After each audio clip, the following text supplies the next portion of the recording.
When a desperate young man, Tom Holland, ventures into the eerie, fog-shrouded town of Silent Hill to search for his missing brother, he encounters a mysterious and menacing figure, Jason Statham, who warns him of the town's dark secrets. As reality blurs into nightmare, both men must confront the horrors lurking in the fog, where nothing is as it seems, and escape might come at an unimaginable price.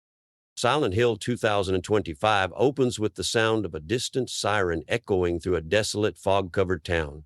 Tom Holland's character, Alex, a young man in his mid-20s, cautiously walks through the thick mist.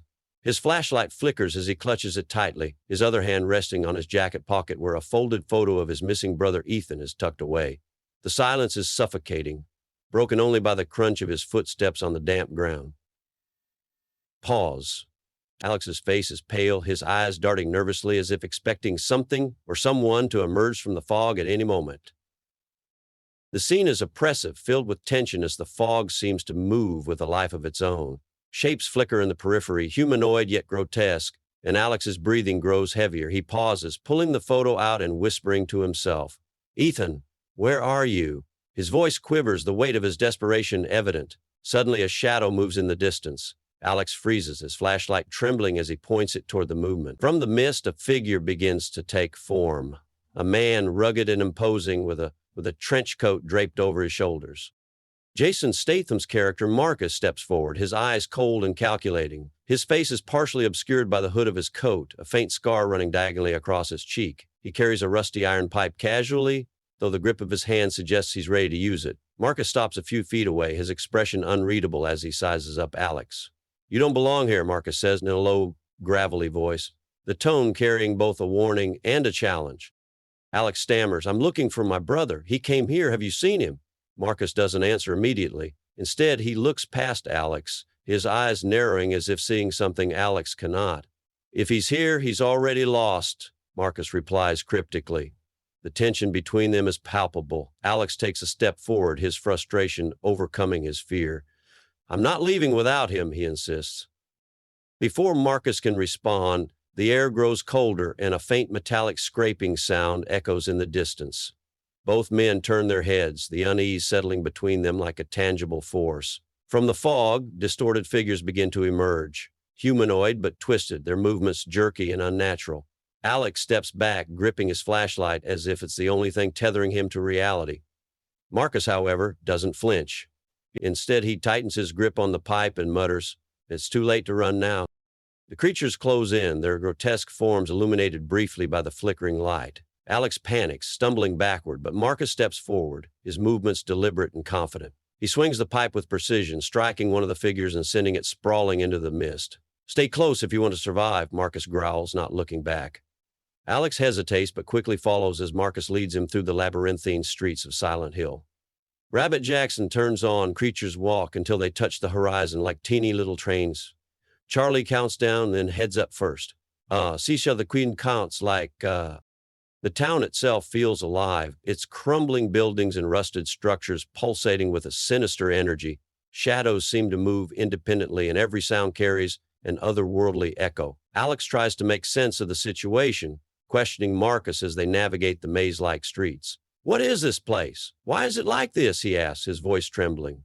Marcus doesn't answer immediately, his focus on the path ahead. He spends about, "Silent Hill feeds on your fears, your guilt," Marcus finally says. "It twists them, turns them into monsters. The more you fight, the stronger it gets."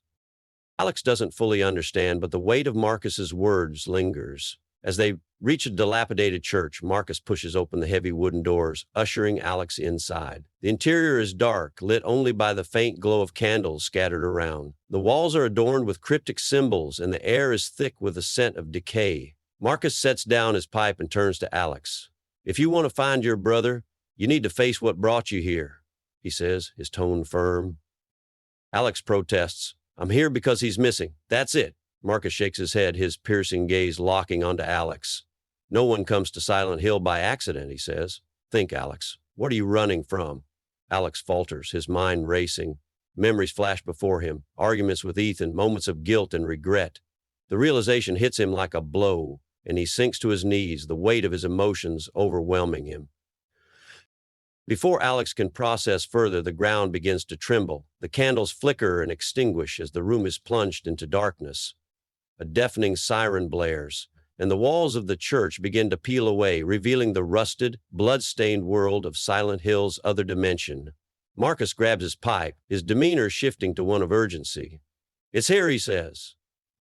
The monstrous presence that emerges is unlike anything Alex has ever seen, a towering figure with a pyramid-shaped helmet and a massive blade dragging behind it. Alex is paralyzed with fear, but Marcus steps forward, his resolve unshaken. "Stay behind me," he orders, preparing to confront the nightmare head-on. The battle is brutal and chaotic, with Marcus using his pipe to fend off the creature's attacks while Alex scrambles to stay out of harm's way. The environment itself seems to conspire against him, with chains and hooks descending from the ceiling and the ground shifting beneath their feet. Despite his skill and determination, Marcus begins to falter, the weight of the fight taking its... In a moment of desperation, Alex finds his courage. He grabs a broken piece of wood and charges at the creature, striking it with all his strength. The attack barely leaves a mark, but it distracts the monster long enough for Marcus to deliver a decisive blow. The creature collapses, its form dissolving into ash as the world begins to stabilize.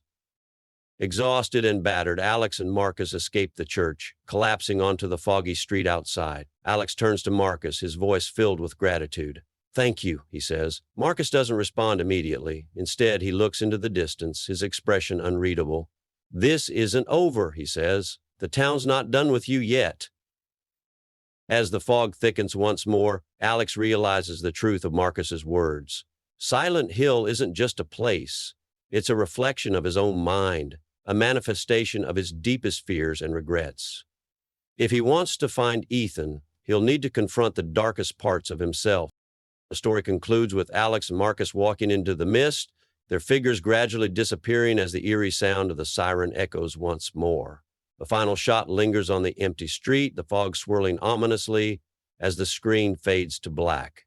Silent Hill, it seems, is a place that no one truly escapes.